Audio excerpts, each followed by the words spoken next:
Hello hi guys, welcome back to my channel begin में नीरज। और मैं आपको बताना चाहती हूँ कि हमने कहाँ तक कर लिया था, ये मुझे बताइए। और मैं एक बात बताती हूँ आपको कि अगर आप प्रिपरेशन कर रहे हो, फर्स्ट टाइम कर रहे हो या सेकंड टाइम कर रहे हो या थर्ड टाइम कर रहे हो, जैसे भी कर रहे हो, इवन आप यूपी बोर्ड के हो, तब भी आप इंग्लिश सीखने की कोशिश करो। और मैं बताती हूँ, मैं खुद यार यूपी बोर्ड से सीबीएसई बोर्ड में कन्वर्ट हुई थी, क्योंकि मुझे यूपी बोर्ड में इंग्लिश, आपको पता है कैसी होती है यूपी बोर्ड वाले बच्चों की।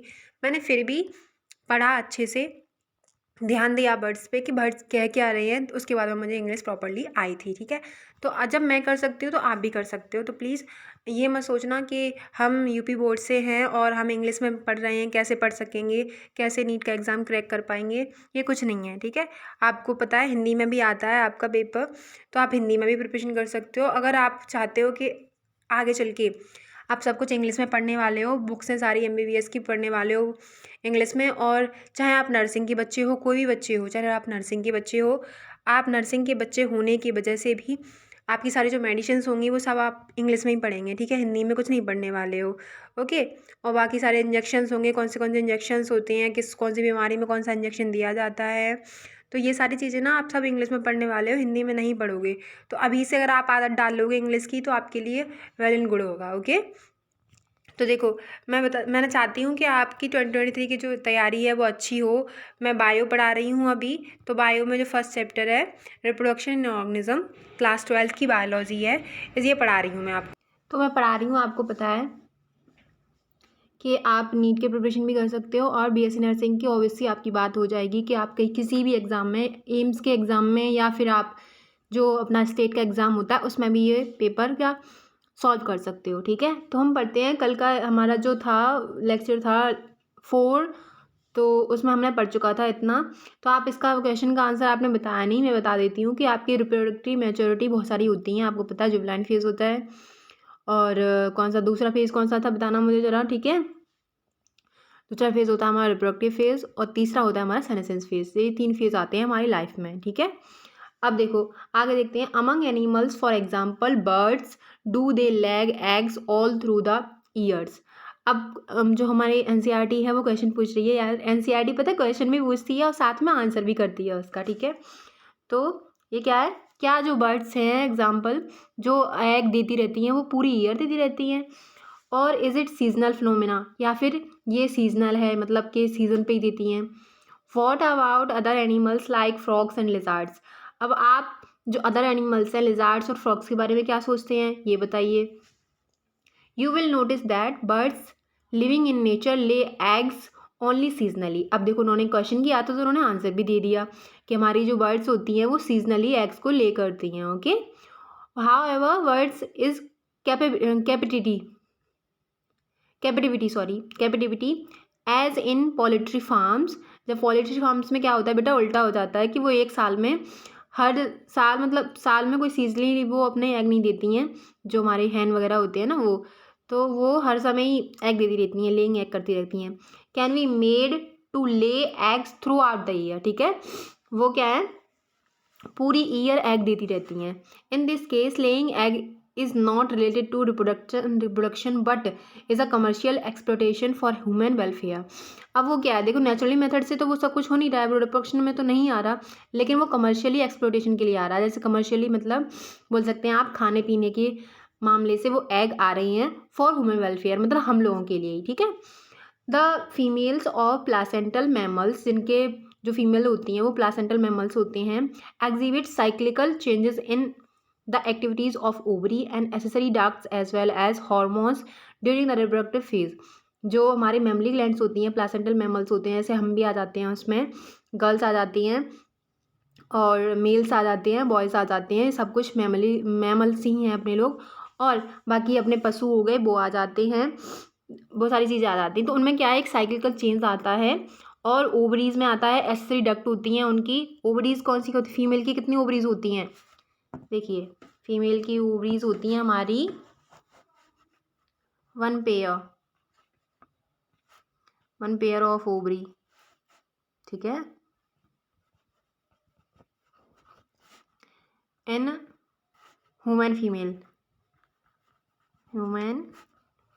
ठीक है, अब बाकी, सॉरी मुझे सर्दी हो गई है इसलिए, तो अब ये हो गया 1 पेयर ऑफ ओवरीज होती हैं। फिर वो बोल रहे हैं एसरी डक्ट्स कितनी होती हैं। तो जो हमारी एसरी डक्ट्स होती हैं बेटा वो सहायक डक्ट्स होती हैं। जैसे हो गया आपका, जैसे फेलोपियन ट्यूब हो गया, तो ये सारी डक्ट्स होती हैं आपकी, ठीक है। इसके थ्रू वो क्या है, वो ओवा हेल्प करता है आने में, यूट्रस के पास आने में, ठीक है। फिर एज वेल एज हॉर्मोन्स भी होते हैं। आपको पता है एस्ट्रोजन और प्रोजेस्टेरोन अपनी बॉडी में बहुत ज़्यादा महत्वपूर्ण है। अगर वो नहीं आएगा एस्ट्रोजन और प्रोजेस्टेरोन तो शायद हम ओवा को रिलीज़ नहीं कर पाएंगे। वैसे ही मेल्स में होता है टेस्टोस्टेरोन हार्मोन और एंड्रोजन, एक ही बात है। तो अगर वो नहीं रिलीज़ होंगे तो जो हार्मोन होता है ना, सेकेंडरी सेक्सुअल कैरेक्टर नहीं आएंगे मेल में, ठीक है। या फिर आप बोल सकते हो कि सारी चीज़ें बिल्कुल सब तो हो जाएंगी और आप मेल नहीं कहलाओगे और आप फीमेल नहीं कहलाओगे, ये बोल सकते हो, ठीक है। हार्मोनल चेंजेस भी होते हैं हमारी बॉडी में during the reproductive phase. Reproductive phase मतलब जब हम रिप्रोडक्टिव फेज में एंटर कर रहे होते हैं उस वक्त। In non primates mammals like cause, non primates का मतलब होता है बेटा जैसे प्राइमेट होते हैं, जैसे बंदर हो गया हमारा, एप्स हो गए, ह्यूमन्स हो गए, ये प्राइमेट में आते हैं। नॉन प्राइमेट होते हैं जिन्हें छोड़ के बाकी सभी को, ठीक है। तो non primate mammals like cows, sheep, rat, deer, dog, tiger, ETC such cyclical changes during reproductive phase are called oestrous cycle. इसे बोलते, इनकी साइकिल को हम क्या बोलते हैं, ऑस्टर साइकिल बोलते हैं। वेयर एज इन प्राइमेट्स में क्या होता है, हम लोग आ जाते हैं प्राइमेट्स में, तो monkeys, apps and humans it is called menstrual cycle. आपको बताया हम लोगों में तो मेंस्ट्रुअल साइकिल होता है। तो इन तीनों में जो मंकी हम जैसे दिखते हैं ये सोच लो, या फिर अपना ऑरिजिन हुआ है मंकीज से, तो इसलिए इनमें मेंस्ट्रुअल साइकिल होता है। और बाकी जो नॉन प्राइमेट्स होते हैं उनमें आप हाईलाइट कर लेना कि जो नॉन प्राइमेट्स होते हैं जैसे काव, sheep, rat, dog, tiger, cycle का चेंज कौन सा होता है, ऑस्टर साइकिल आती है इनमें। ये बहुत इंपॉर्टेंट क्वेश्चन है, कभी भी पूछ सकते हैं किसी भी एग्जाम में, ठीक है। फिर देखो ये जो प्राइमेट्स होते हैं, प्राइमेट्स में हम लोग आ जाते हैं monkey, apps, humans and is called, इनकी जो साइकिल होती है वो मेंस्ट्रुअल साइकिल होती है। Many mammals especially those living in nature wild condition exhibit such cycles during favourable seasons in their reproductive phase and, ठीक है, and are therefore called seasonal breeders. अब देखो किसी किसी का जो कुछ होते हैं एनिमल्स, उनमें होता क्या है कि वो सीजनली ब्रीड करते हैं। जैसे आपके कुछ भी हो सकते हैं, जैसे देखो अपने डॉग्स एंड बिच होती हैं, कुत्ते होते हैं, तो वो क्या करते हैं, वो सीजनली ब्रीड करते हैं, ठीक है। Many other animals are reproductively active throughout their reproductive phase and hence और कॉल्ड कंटिन्यूस ब्रीडर्स। जो कौन से दो टाइप के हो गए आपके, एक हो गया पहला, फर्स्ट हो गया आपका सीजनल ब्रीडर्स, ठीक है। दूसरा हो जाता है आपका कंटिन्यूस ब्रीडर्स।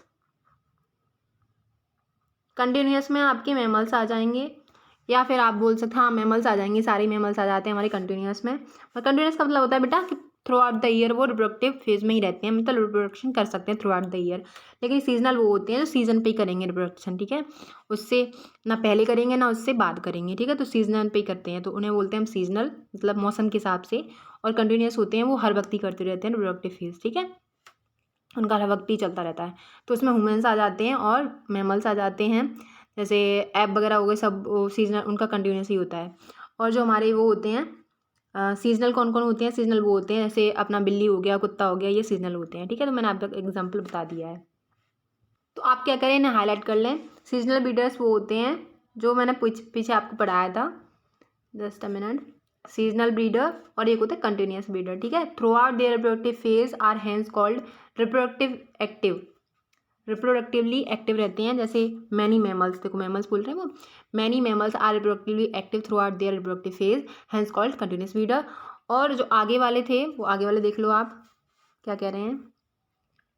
जैसे देखो इस पर दो नीचे शिखर, ओनली ड्यूरिंग फेवरेबल कंडीशंस, यहाँ से लिखेंगे आप सीजनल की, ठीक है। Only during favourable seasons in their reproductive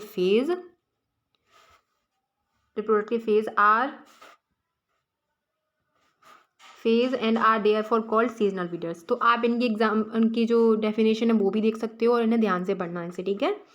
उसके बाद हम पढ़ते हैं हम आगे, then we all grow old. अब हम क्या है, सबसे पहले आपको पता है हम ग्रो करते हैं, उसके बाद में फिर ओल्ड होते हैं। If we live long enough, ये हमारे लिए इनफ है। Is something that we recognise, but what is mean by growing old. अब देखो इसका मीन पूछ रहे हैं कि इसका मीन क्या होगा। The end of reproductive phase can be considered as one of the parameters of senescence और ओल्ड एज। अब देखो हम कैसे कंसिडर कर सकते हैं कि हम ग्रोइंग ओल्ड एज में आने वाले हैं, तो end of the reproductive phase, जब हमारा रिप्रोडक्टिव फेज एंड होता है तब हम क्या करते हैं, उससे हम कंसिडर कर सकते हैं कि जो हमारा जो क्या बोलते हैं सेनेसेंस फेज है, ओल्ड एज है हमारी स्टार्ट हो चुकी है। जैसे ह्यूमन फीमेल्स में क्या होता है कि वो 50 के बाद में उनका जो मेंस्ट्रुअल साइकिल है वो बंद हो जाता है, उसे बोलते हैं हम मेनोपॉज। क्या बोलते हैं? मेनोपॉज। मेनोपॉज बोलते हैं, ठीक है। और स्टार्टिंग को क्या बोलते हैं, जब वो रिप्रोडक्टिव फेज में स्टार्ट मतलब एंटर करती है तो उसे बोलते हैं मीनार्क। ये दो टर्म होते हैं जो रिप्रोडक्टिव फेज हमारे यहाँ पे स्टार्ट होता है, स्टार्ट, ठीक है, इस फेज में हम एंटर कर रहे होते हैं, और ये जब कंप्लीटली एंड हो जाता है रिप्रोडक्टिव फेज का, ठीक है, end of the reproductive phase. Okay, तो ये होता है हमारा मेनोपॉज। और मीनार क्या होता है कि स्टार्टिंग या beginning of the reproductive phase, ठीक है, ये चीज़ हो जाती हैं। तो आपको मैंने बता दिया कि आपकी जो end of the reproductive phase कब आता है लेडीज़ में, वो आता है हमारा मेनोपॉज के बाद में। आगे बढ़ते हैं, तो इसके द्वारा हम कंसिडर कर सकते हैं कि हम ओल्ड एज में एंटर कर चुके हैं। There are concomitant changes in a body. अब ये क्या देखो आपका है, कनकॉम्बिनेंट का मतलब होता है चेंज इन बॉडी, मतलब धीरे धीरे वो चेंज हमें दिखने लगता है अपने आप में। लाइक स्लोली ऑफ मेटाबॉलिज्म, जैसे आपका जो मेटाबॉलिज्म रेट होता है वो स्लो हो जाता है, मतलब उपापचय हिंदी में बोलते हैं, उपापचय की जो क्रिया होती है, दर होती है, वो कम हो जाती है धीरे धीरे। फिर during the last phase of life span old age ultimately lead to death. आपको पता है ओल्ड एज अल्टीमेटली क्या होता है, ओल्ड एज के बाद में हम मर जाते हैं, ठीक है। In both plants and animals hormones are responsible for transitions between the 3 phases. अब ये बताओ मुझे आप कि जो हॉर्मोन्स होते हैं वो हमारे कहाँ गया, जो हमारे हॉर्मोन्स होते हैं वो इंटरसेलुलर होते हैं या एक्स्ट्रा सेलुलर होते हैं, ये बताओ मुझे पहले। तो बेटा मैं बता देती हूँ, वो इंटरसेलुलर होते हैं, इंटरसेलुलर, ठीक है। और न्यूट्रिएंट होते हैं या फिर नॉन न्यूट्रिएंट होते हैं, ये बताओ मुझे। तो मैं बता देती हूँ, वो नॉन न्यूट्रिएंट होते हैं, ओके, नॉन न्यूट्रिएंट, टी भी है साथ में, ठीक है। तो ये हो गया हमारा हॉर्मोन्स। और आपको बताया कि तीनों फेजेस में, जैसे आपका जुवेनाइल फेज हुआ, या फिर आपका रिप्रोडक्टिव फेज हुआ, या फिर आपका सेनेसेंस फेज हुआ, या प्लांट्स में ले लो या एनिमल्स में ले लो, ये तीनों ही रेस्पॉन्सिबल होते हैं फॉर हॉर्मोन्स के तरीके से, जैसे हॉर्मोन्स किस टाइप से आपका वर्क कर रहा है। अब जैसे आपने सुना होगा, क्योंकि आपने केसेस सुने होंगे बहुत सारे कि किसी बच्चे का, किसी को सिंड्रोम से रिलेटेड या फिर हार्मोन से रिलेटेड कोई बीमारी हो जाती है, तो वो एज में, छोटी एज में ही वो बूढ़ा दिखने लगता है। तो मतलब क्या, वो सारा कुछ हॉर्मोन्स पे डिपेंड है, ओके। तो जैसे आपका स्टार्टिंग होता है जुवेनाइल फेज का, तो आप बच्चे हो किस लिए, क्योंकि हॉर्मोन्स आपके कम रिलीज हो रहे हैं, और वो बच्चे वाले हॉर्मोन्स हैं वो सिक्रीट कर रहा है आपका माइंड, पिट्यूटरी ग्लैंड है, वहाँ से आपके सारे हॉर्मोन्स रिलीज होते हैं पूरी बॉडी के लिए, जैसे हम मास्टर ग्लैंड भी बोलते हैं, ठीक है। Pituitary gland, pituitary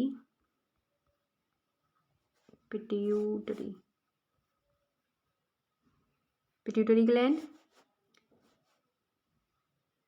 pituitary gland, उसको हम क्या बोलते हैं, ग्लैंड, उसको हम मास्टर ग्लैंड भी बोलते हैं,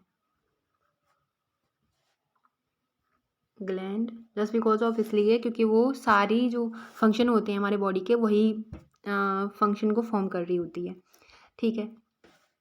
तो मैंने हार्मोन्स के बारे में बता दिया। फिर आपका रिप्रोडक्टिव फेज होता है, तो आपको पता है इंस्ट्रोजन और प्रोजेस्टेरोन हमारी ह्यूमन फीमेल होती है उसमें रिलीज होता है, उसके कारण हम क्या है, फीमेल और मेल में अंतर कर पाते हैं, और मेल होता है उसमें testosterone.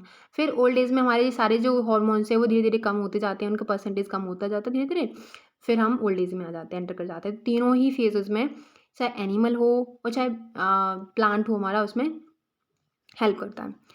Interaction between hormones and certain environmental factors regulate the reproductive processes and the associated behavioral expression of। अब देखो, interaction between hormones, जो हॉर्मोन्स का इंटरेक्शन होता है and certain environmental factors regulate the reproductive process. अब वो क्या करते हैं, वो रेगुलेट करते हैं हमारे रिप्रोडक्टिव प्रोसेस को। और सर्टेन एनवायरमेंटल फैक्टर्स, अब देखो आपके जो एनवायरमेंटल फैक्टर्स होते हैं, जैसे किसी दो व्यक्तियों को ले लो, आप दो बच्चों को ले लो जो एक ही साथ जन्मे थे और सेम दिखते थे, डिक्टो, जैसे बोलते हैं ना आइडेंटिकल ट्विंस बोलते हैं, तो वो ट्विंस थे, आपके ट्विंस थे वो, ठीक है। अब ट्विंस होने के बाद में क्या है, वो होता क्या है कि ट्विंस हैं हमारे, एक मिनट डिस्टर्ब हो गई मैं, तो जो आपके ट्विंस हैं वो सिमिलर दिखेंगे बिल्कुल डिक्टो, जब आप जब वो जन्म लेते हैं तब डिक्टो दिखते हैं आपको, उनका हार्मोनल चेंजेस होता है वो भी सेम ही होगा, ठीक है, उस टाइम पे। लेकिन सर्टेन एनवायरमेंटल फैक्टर्स रेगुलेट, मतलब कुछ जब वो बच्चे बाहर आएंगे अपनी माँ के टमी से, तो होगा क्या, उनको एनवायरमेंटल फैक्टर्स अफेक्ट करेंगे, ठीक है। कोई एक बच्चा हो सकता है वो मोटा हो सकता है, कोई एक बच्चा हो सकता है वो पतला ही रह सकता है ना, तो सारे वो एनवायरमेंटल फैक्टर्स भी डिपेंड करते हैं यहाँ पे, रेगुलेट रिप्रोडक्टिव फेज प्रोसेसेस। अब वो ही उसी के दौरान ही वो रिप्रोडक्टिव फेज को रेगुलेट करते हैं। And the associated behavioural expression of organism, फिर उसका जो बिहेवियरल है, अब देखो किस एनवायरनमेंट में वो बच्चा रह रहा है, दो बच्चे बेशक एक जैसे हैं लेकिन इन्वायरमेंट का भी फर्क पड़ता है ना, कि किस इन्वायरमेंट में वो रह रहा है, इसलिए वो उस पर जो एक्सप्रेशन होते हैं, बिहेवियरल एक्सप्रेशन उसके ऑर्गेनिजम्स के अकॉर्डिंग हो जाते हैं, ठीक है। फिर पढ़ते हैं हम इवेंट्स इन सेक्सुअल रिप्रोडक्शन। अब इवेंट्स क्या क्या होते हैं हमारे सेक्सुअल रिप्रोडक्शन में, वो पढ़ लेते हैं। आफ्टर अटेनमेंट ऑफ मैच्योरिटी, जब हम मैच्योरिटी को अटेन कर लेते हैं, all sexually reproducing organisms exhibit events and processes that have remarkable fundamental similarity, ठीक है। अब देखो सारे जो प्रोसेसेस होते हैं कंप्लीट हो जाते हैं जब मैच्योरिटी के, तो जो ऑल सेक्चुअली रिप्रोड्यूसिंग ऑर्गेनिजम्स हैं वो क्या करते हैं, एक सेम फंडामेंटल सिमिलरिटीज़ अपने आप में दर्शाते हैं रिप्रोडक्शन के लिए, ठीक है। इवन थ्रू द स्ट्रक्चर्स भी structures associated with sexual reproduction are indeed very different. अब देखो सेक्चुअल जो उनका स्ट्रक्चर होता है वो डिफरेंट हो सकता है ना। The events of sexual reproduction through elaborate and complex, आपको पहले ही बताया मैंने सेक्चुअल रिप्रोडक्शन आपकी कैसी होती है, कॉम्प्लेक्स होती है, फॉलो और रेगुलर सीक्वेंस, और मतलब स्लो होती है, ये सब कुछ मैंने पहले आपको बता दिया है, ठीक है। Sexual reproduction is characterised by a fusion. अब देखो मैंने आपको बताया कि सेक्चुअल रिप्रोडक्शन है हमारे किसके द्वारा करेक्टराइज कर सकते हैं उसे, फ्यूजन के थ्रू। एक मेल गैमीट और फीमेल गैमीट को फ्यूज़ कराने के बाद में या फर्टिलाइज कराने के बाद में क्या होता है, जायगोट बनता है, और जायगोट के बाद में एम्ब्रियोजेनेसिस होता है हमारा, ठीक है। तो यहाँ पे बोल सकते हैं formation of zygote and embryogenesis. Embryogenesis का मतलब होता है बेटा एम्ब्रियो का फॉर्मेशन, जेनेसिस का मतलब होता है फॉर्मेशन, बनना, ठीक है। तो एम्ब्रियोजेनेसिस, अब इसमें इसके दौरान आपको देखो सेल डिवीजन भी मिल जाएगा और सेल डिफरेंशिएशन भी मिल जाएगा, दो टाइप की चीज़ें होती हैं, ठीक है। सेल डिवीजन का मतलब होता है कि सेल को डिवाइड करना, माइटोटिकली हमारी जो सेल्स होती हैं वो डिवाइड करती हैं, और डिफरेंशिएशन का मतलब होता है कि जो सेल होती हैं, टिश्यूज़ बनते हैं हमारे, वो स्पेशलाइज्ड फॉर्म में फंक्शन करते हैं, तो या फिर ऑर्गन बनाते हैं, ऑर्गेनिज्म बनाते हैं, उसको हम बोलते हैं डिफरेंशिएशन, ठीक है। तो ये दो चीज़ें मैंने आपको बता दी हैं। For convenience, these sequential events may be grouped into three distinct stages, namely, अब ये सारे जो सीक्वेंस होते हैं हमारे वो किस किस में हम उन्हें आगे बढ़ा सकते हैं वो देख लीजिए आप। तो देखो सबसे पहले होगा प्री फर्टिलाइजेशन। प्री फर्टिलाइजेशन कैसे होता है वो जानेंगे, फिर फर्टिलाइजेशन कैसे होता है, फिर पोस्ट फर्टिलाइजेशन जो इवेंट्स होते हैं वो कैसे होते हैं। ये तीन चीज़ें बहुत इंपॉर्टेंट है, आप देख लेना, लिख लेना किसी पे नोटबुक पे, ठीक है। फर्टिलाइजेशन की प्रोसेस होती हैं।